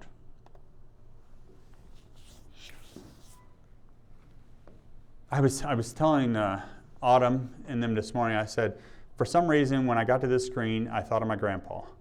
And my grandpa taught me three things as far as terms. One of them was being stoved up. He'd come in and say, well, I feel stoved up today. And he taught me that had to do with whenever steam engines, when you got done with them in the wintertime and you put them out in the field, after you're done harvesting, the kids had to go out every day and light a fire in the steam engine. If they didn't, the steam engine, and they'd move it forward or backward just a little bit to keep it from getting rusted up and to keep the boiler from busting open because it froze up. And so whenever an old person tells you I'm stoved up, it means that the kids didn't come out and get you moving that day. Basically, you got to get moving when you're stoved up. And then the second one, he says, he'd always say, oh, I'm feeling ornery. I'm feeling ornery. You know, how you doing today? Oh, I'm ornery. I'm ornery. And it just meant I didn't feel good. And I basically thought, there's going to be a lot of people feeling pretty ornery when I tell them, you got to change your lifestyle. If you really want to change sugar and get the sugar to come down, you got to change what you're putting in your mouth. I'm also going to tell you, sugar is the most addictive thing on earth. Sugar followed by salt, then followed by opioid drugs. Most people can get off opioid drugs easier than they cut sugar, and that's a real thing. So anyway, if you're feeling ornery, it's because I'm telling you the truth. You got to cut back sugar. And I'm actually looking around the room. I see people in here that we've cut back sugar. I'm going to say this to one person in the room. I probably missed that you're type 1.5 diabetic. I just realized it a while ago whenever I was doing this. So there's an individual in this room that I need to talk to later because I figured it out. So anyway, lifestyle, whenever we look at it, is the number one. You're putting in excess sugar-dense foods, number one. And also, you're not moving like you should. You got to get moving. And if you can't move, if you're sitting there and you say, I can't get a move, you can tap your foot. I'm literally telling you, you can burn a lot of calories if you just get to where you tap your foot all the time. Most people can do something. You can twiddle your thumbs and you can do something to burn calories, but we got to start reducing what we're putting in. And some individuals, it may be the hardest thing you've ever done in your life. Type 2 diabetes can be reversed. 100% can be reversed by what you put in your mouth and the activity levels you have. It doesn't mean that if you've already caused enough damage to your arteries, caused enough damage to your nerves, that those are going to come back. That matter has limitations. I had a professor that would come in and we'd have patients and we'd see him and the patient would leave and they would be having all kinds of health problems and he'd say, okay, tell me what you can do for this patient. And I said, well, I can do this, this, this, and this, but I can't figure out what I'm going to do for the neuropathy. And he'd say, matter has limitations. I said, what do you mean by that? He goes, once you've destroyed something to the point that you can't fix it, you've reached the limitation. He says, if you take a car to the junkyard and they take that car and they compress it down into a little cube of metal, he says, you're not going to fix that motor. It's the same thing. If somebody's already caused so much damage to a certain part of their body, you're not going to fix it. If you're missing a hand, I'm not going to be able to fix it, But you can stop the process of what's going on. So when we come to diabetes, it's about what you're putting in your body that's significant. So that was insulin. This is diabetes. If you can look at it, it's the same thing. Lifestyle moderation, balanced calorie intake, nutrient-dense foods. So when we looked at that glycemic index, there was something I said in there. I said, if you put that food in water and it dissolves, that would mean it's not very dense. If you take food and you put it in water and it doesn't dissolve, it's dense. You want to lean yourself towards more dense foods so your body takes longer to break it down. It takes longer to pull out the sugar. These are real foods. So if you're going to the store and you're buying everything in a box, you're buying everything pre-done, you're not eating nutrient-dense foods. If you go in and you're looking at vegetables, you're looking at real fruits, and you're looking at real meats, and you're looking at whole grains, your oatmeal, your brown rice, your quinoa, your sweet potatoes and those things, you're looking at real food. If you're going in and you're looking at cereal, you're looking at breads, you're looking at boxed foods, you're doing just the opposite of this. Go back to real food. And most people will think, well, I don't have time for that. I'm sorry. Do you have time to die? That's really what it comes down to. Do you have time to not be able to walk for the last 10 or 12 years of your life because you have neuropathy? I think you probably have time to spend an extra minute or two making real food. And I would argue that I can make a good healthy meal faster than most people can cook junk. So now this is the one, I struggle putting this in here, but I put it in here. I have had multiple individuals come into my office over the last decade that will say, I'm no longer a diabetic. And I'm like, but you are. You're a diabetic. You're still putting in the same food you've always put in. No, my doctor says I'm taking this medication. I'm not a diabetic. Well, I'm going to go through these medications and kind of tell you what they're doing. And by the way, I'm not anti-medication. I came from the medical world into the holistic world. There's still people I say, yes, you need your medication, or we need it for a time. I would love to get you off the medication. And if your blood sugar is running at 400, we need all the medication we can get to save your life. But I think that medications for diabetes, for type 2 diabetes, is somewhat a cop-out for a lot of individuals, but also it's a bridge. It's a bridge you need to lower that blood sugar until we can get you healthy enough you can come off of them. So individuals come in and say, well, I can stop the medication now. No, you got to stay on that medication until we get your blood sugar low enough that you can come off of it. Metformin is a common one that they go and put you on first thing. If they see that your blood sugar's high and your A1C's gone up, they'll say, oh, that's okay, no problem, you're just pre-diabetic or you're just diabetic, let's put you on metformin. So the first thing that the metformin does is it stops your liver from producing glucose. Well, remember, your liver produces glucose from fat. So the first thing that happens whenever you start with metformin is you're going to increase the amount of fat in your liver. And remember, your liver has 800 jobs. As it gets filled up with fat, it can't do those jobs. It's kind of like having the room full of all the hoarder stuff. You can't get anything done in a house that's full of junk or a shop that's full of junk. So that's the first thing it does. The next thing it does is it improves insulin sensitivity. And I could see a whole lot of endocrinologists and doctors clapping, yeah, boy, that's good, good, good. What did I say insulin does? Insulin opens up that cell, right? And pumps stuff into it. So if I take, and I'm still putting too much sugar in my body, and now I'm making the cell take that sugar, you could pretty well know how this is going to turn out. If I came up to you and I was spoon feeding you a little bit and I let you close your mouth and then chew it, and then I spoon fed you a little bit more and I let you chew it, life is pretty good. That's what insulin does. Well, this is like me coming up to you, holding your mouth open and cramming the food in you. After a while, you're going to die because you're going to choke to death. Same thing happens to the cell. It's a slow death to your cell because you're choking your cell to death with sugar because you open it up. You increase your insulin sensitivity. Insulin or sugar goes in, your mitochondria rust, the outside of the shell shuts down, and now you got the cellular danger response setting off inflammation. So eventually metformin is going to cause you problems. May be good for a while. Use it as a bridge tool to bring down your blood sugar, but you have to stop putting it in, otherwise you're going to have a problem.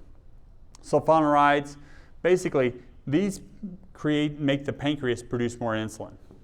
So if my pancreas is at the point that my blood sugar is at a high enough point that I need more insulin, by making my pancreas produce more, what's going to happen when I create more insulin? If I still have sugar on board, we're still, again, cramming it into the cell. There is a place for both these medications, but sulfonylureas, let's say my pancreas, I'm getting older. I'm 80, I'm 85, and my pancreas is just getting tired. It's just not doing its job anymore. You know what? This would be my first line of medication. I'd say, let's see if we can give your pancreas a little nudge, make it produce some insulin. But what I would do before I ever gave this medication, I would see what your insulin levels are. A lot of times, most doctors are never measuring your insulin levels. If your insulin levels are already high, why try to make my pancreas produce more if it's already high? This is an insulin resistance problem. So this medication is good, but only in certain circumstances. Glenides, these stimulate insulin release again. There is a place for these. The place would be some individuals, let me back up, you produce a couple kinds of insulin in your body. One insulin works really fast. So that's the insulin, whenever you put sugar in your mouth, the brain gets a signal, you just put sugar in, it comes out to drop it fast so that you don't get that huge spike. So instead of getting the big spike, it comes in, puts in a little insulin to kind of just take the spike off it. And then you have a slow reacting insulin, which kind of keeps it from getting too high over time. This basically stimulates your fast-acting insulin. There are individuals that don't produce one kind of insulin in their pancreas and other ones.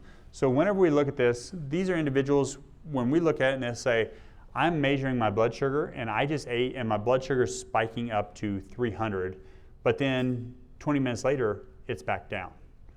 That's when we use this medication. That's a pancreatic issue, and we take care of it that way. But this individual isn't walking around with a glucose all the time way up there. So that's significant. There's a place for it, but not for most individuals. TZDs, these improve insulin sensitivity in muscle and fat. They reduce liver glucose production. So again, your fall off from this is fatty liver. Once your liver goes south, you start having problems, so increase that. There are some individuals who have muscle wasting diseases. There's some individuals out there whose muscles don't function correctly. This drug has a place for it.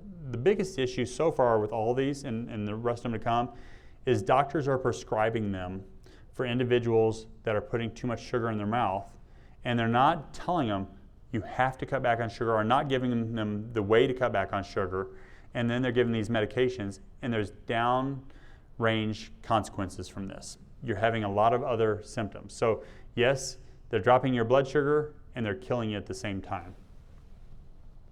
Your DPP4 inhibitors, Januva is one of those.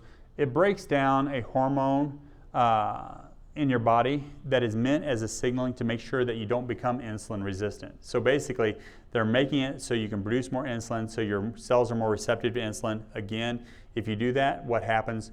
You're putting more sugar in the cell. The whole reason for insulin resistance was because your cell was screaming, I can't handle any more sugar. And basically, you're force feeding it sugar by giving these medications, because we think that sugar is the bottom line. No, your cellular health, your health of your liver is the bottom line whenever we look at it. But it makes the doctor feel really good to come in and say, yeah, I gave you that medication. We just did a test on you, and guess what? Your A1C went down and your blood sugar went down.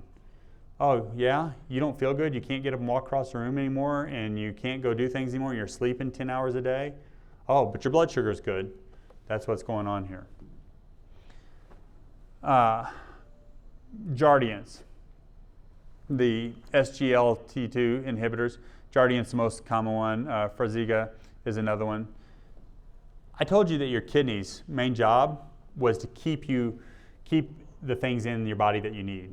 It's trying to keep the products that you need in your body and not let them go. These medications make you pee out sugar. So what you're doing to your kidneys, you have these perfect little filters in there that are supposed to hold everything in. When you start taking these medications, what happens is basically you're opening up your kidneys and you're letting stuff pour out.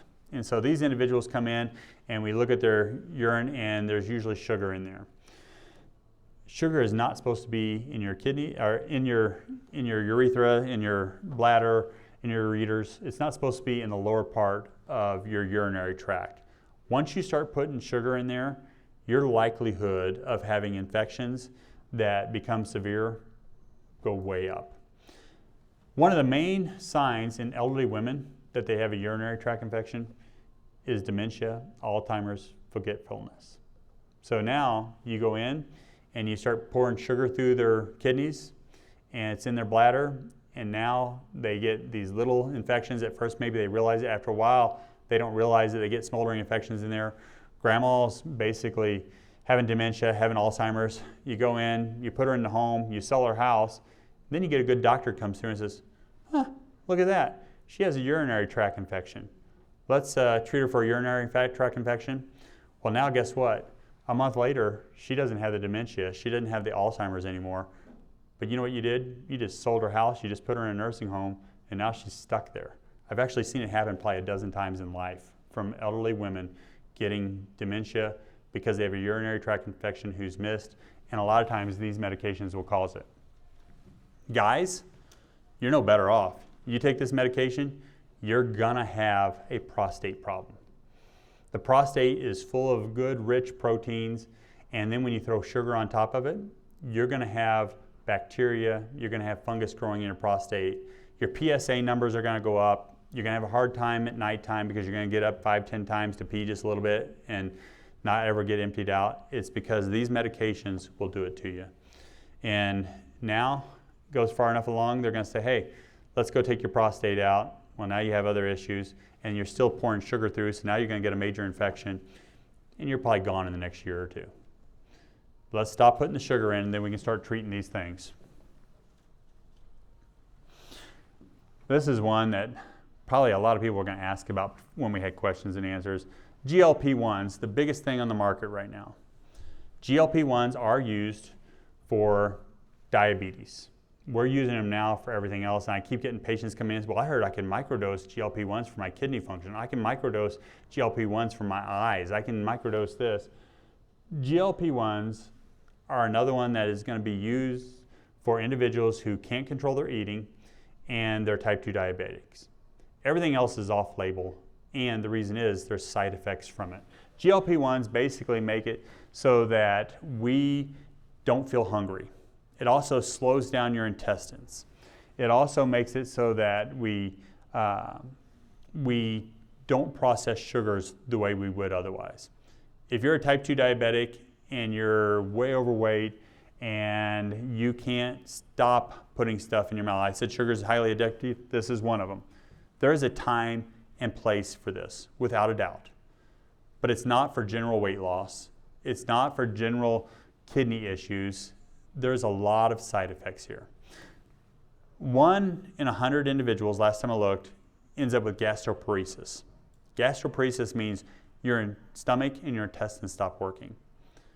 Many of those individuals, it's not reversible. So you have about 4 to 5 years to live after that.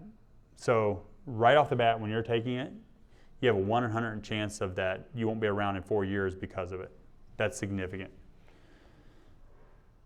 It burns fat, but guess what? When you're burning fat, what did I tell you fats do? Fats go in and they become triglycerides and they become glucose. Well, if you had a glucose problem to begin with, and now you're turning into more glucose, your cells are going to start putting out a cellular danger response and you're going to start deteriorating. I don't know if any of you have seen the movie stars lately on TV, they'll show pictures of them, and their fingers are starting to look really long. It's because the fat between their fingers is disappearing, and it makes your fingers look twice as long as what they are. And so they keep saying on Facebook, and think, oh, look at these are actually aliens. No, they're starving to death. They're burning off the fat, and they're probably to the point they're not going to recover from that. So that's significant. There is a place for them, just like there's a place for every medication, but we shouldn't have 30% of our people over 50 on GLP-1s now. We need to stop what they're putting in. Then there's the dual antagonist, same problems here. Now, insulin. If you're a type 1 diabetic or you're a type 1.5 diabetic, you need insulin. Your body doesn't produce it. You have to have it, no doubt about it.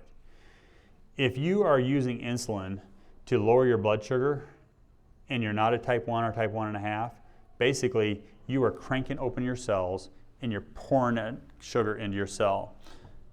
Then pretty quickly, if you're not already there, you're going to become insulin resistant where it doesn't work anymore. And so now you're going to start putting it as fat on your body. Insulin has its place. It has to be used in a type 1 diabetic. You'll die without it.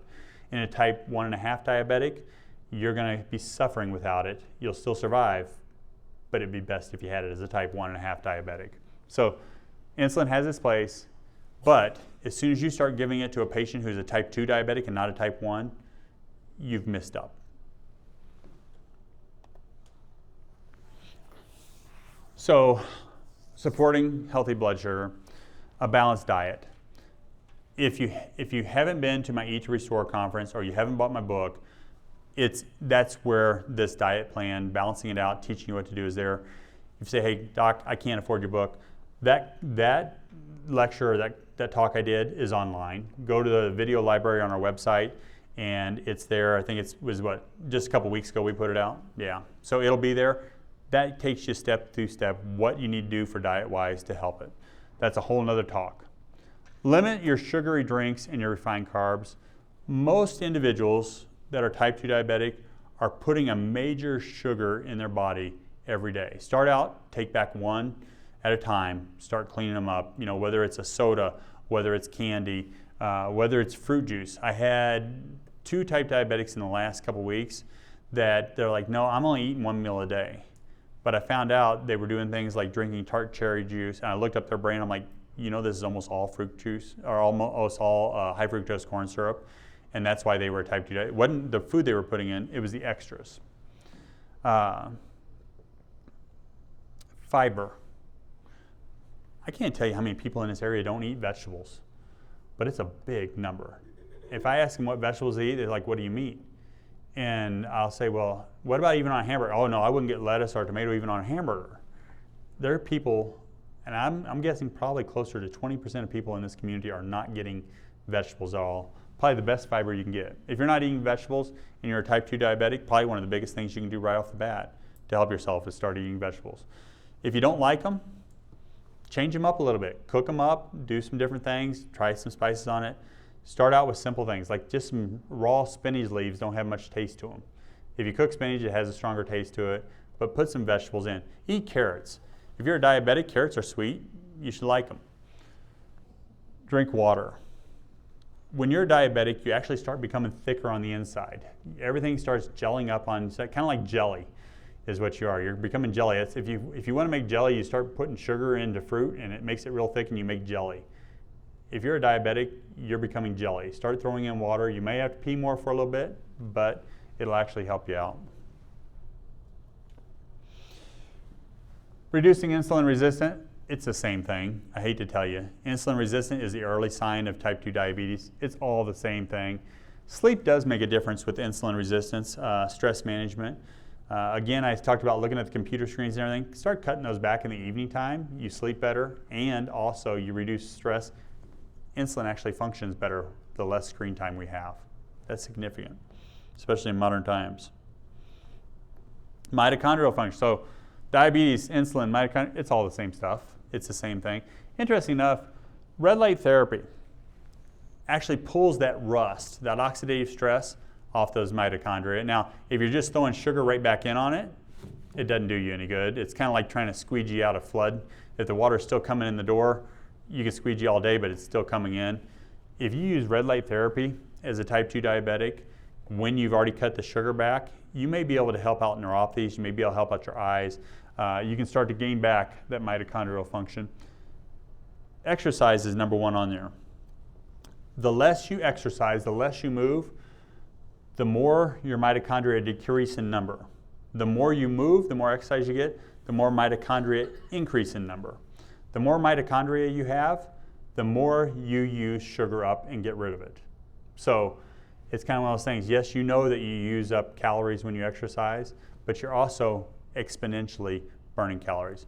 In college, I trained 10 hours a day, 7 days a week, all the way through college. I was having to eat over 10,000 calories a day. Now I eat like 2,000 calories a day because I don't get that much activity. But the more activity you get, the more mitochondria you produce, the more sugar you can use. If you can't get up and walk, start tapping your toes, start twiddling your thumbs, move. So now, testing. The major test that doctors use all the time is the A1C.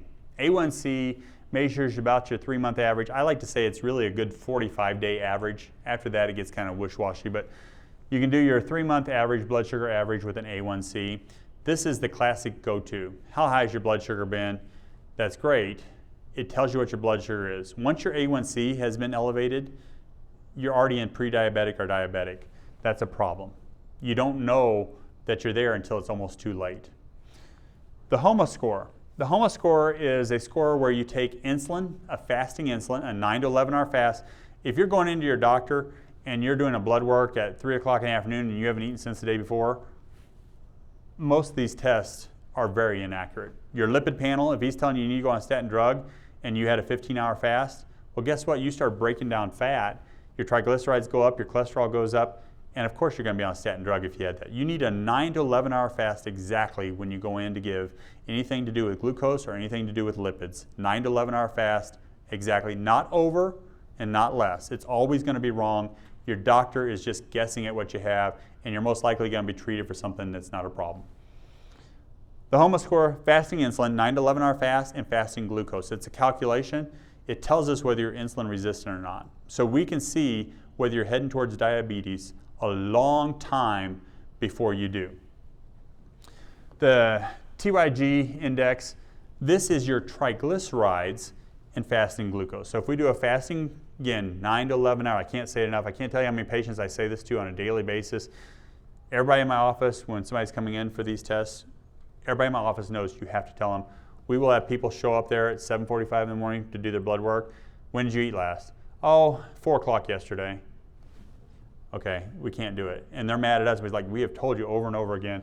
So triglycerides and glucose, this is an index, because remember I said that goes from glucose to triglycerides to fat. When we know what these two are, we can calculate out, are we having a problem with the amount of fats we're putting on board or the amount of sugars we're putting on board. And then the METS IR. This is a bigger, better score. In fact, as I may have went through these. A1C, this is your scores. I'll come back to the other one, METS. If you're below 5.7, you're looking pretty good. Ideally, I like you at 5.4. If I had to say, hey, this is where I want you at, this is what's best for you, 5.4 is ideal. 5.7, I don't have any problems with that. Once we get about 5.7, we're looking at prediabetes. Prediabetes, again, is like being a little pregnant. You're either pregnant or you're not. I really think you could call that diabetes, in my personal opinion. And then you got diabetes. Diabetes is pretty bad.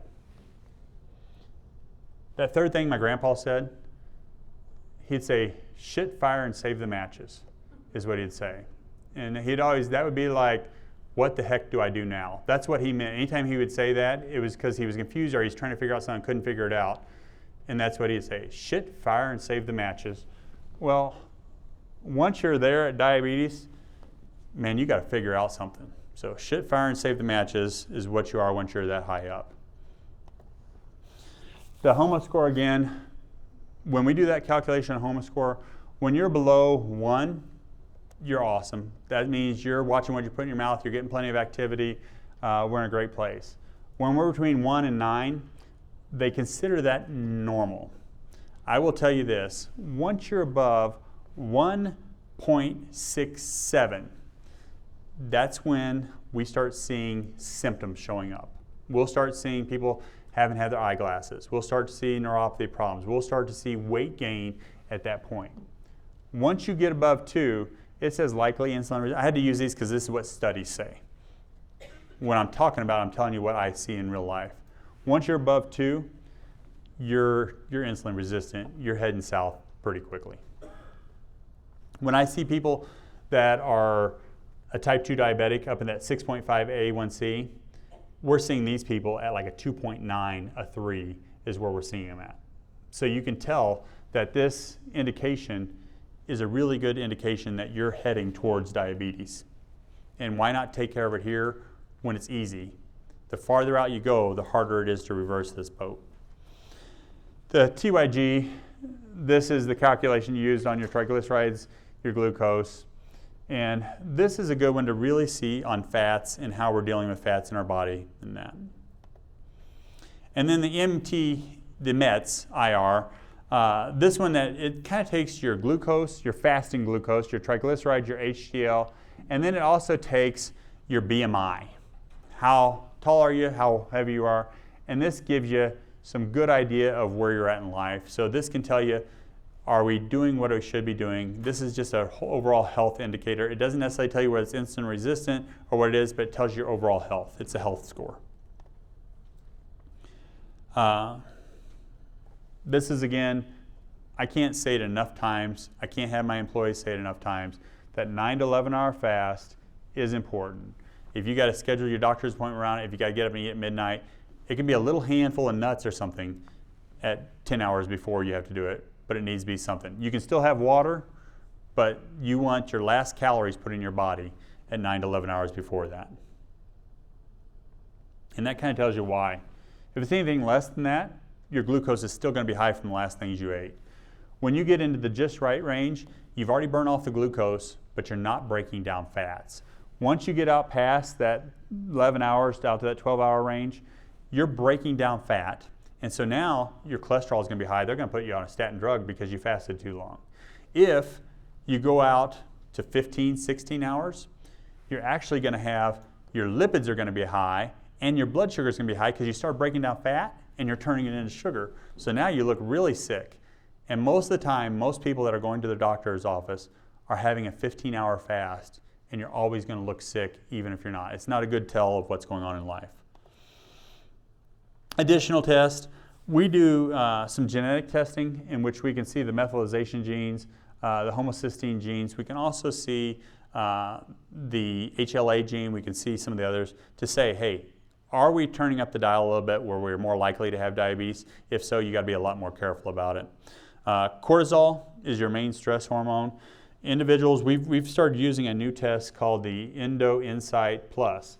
It goes through all your hormones, plus it breaks down every little piece of cortisol and cortisone.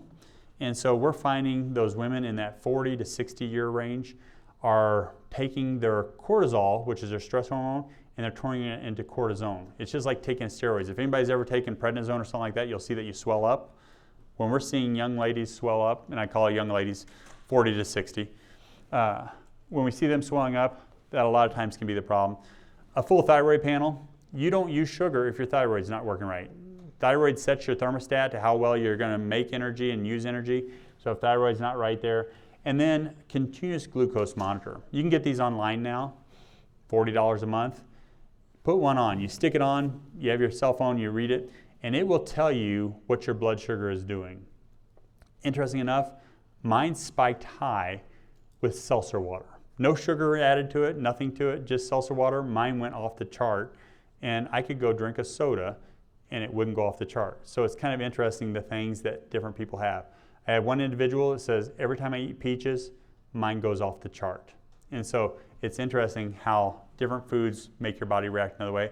And I will tell you, if you use one, it's worth doing because you'll find out what is changing your blood sugar the most. So if you have a primary care physician, sometimes these can even be done with a prescription and be paid for. But otherwise, it's the best $50 you spend in a month to figure out what's going on with your blood sugar. Additional things, at our office, we use what's called an IR stack. IR means insulin resistant. Not all omegas are created the same. A lot of omegas are actually triglycerides. If you're insulin resistant and you're going to go throw in an omega vitamin that is triglycerides, guess what you just did? You just increased your blood sugar. So we have a special omega made just for individuals with insulin resistance or diabetes, and that's that IR omega. And then IR1, IR2, these are because certain minerals help help insulin work properly. It doesn't make it more sensitive, it just has it work properly. Insulin has to have a cue to open up the cell and push stuff in. It has to have a cue to close it down, and it takes minerals to do those cues. So we use IR1 for that. IR2 is a biotin blend, and IR2 helps your body function better as far as processing sugar. It not only helps you eliminate some through the bowels, it helps your bacteria be able to eat it. It also helps insulin resistance at the cells to function properly.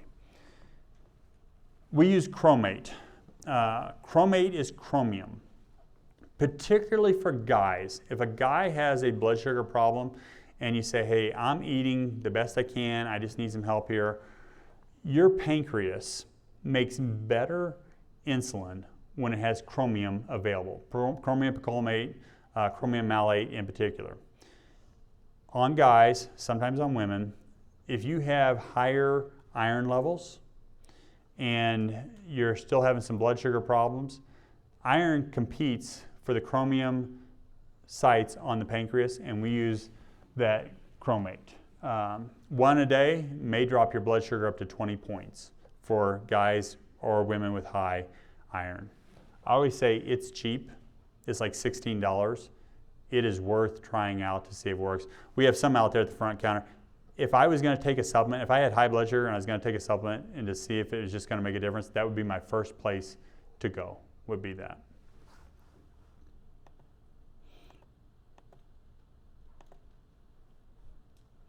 Takeaways. Diabetes, fundamentally, how well your body regulates sugar.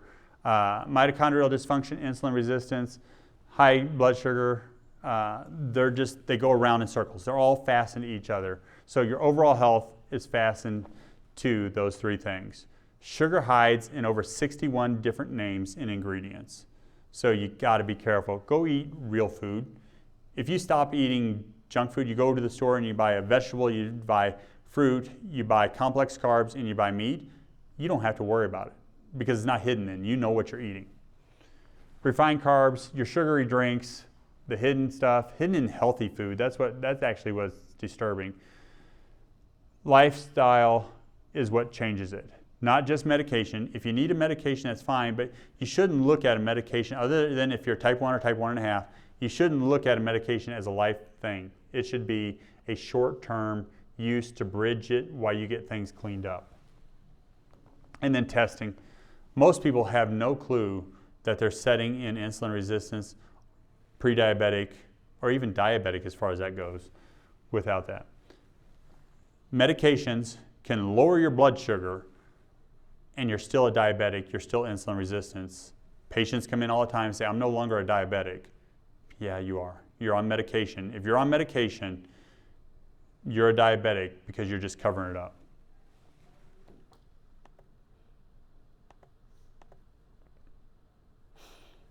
Two books I've written that are out there. Eat to Restore.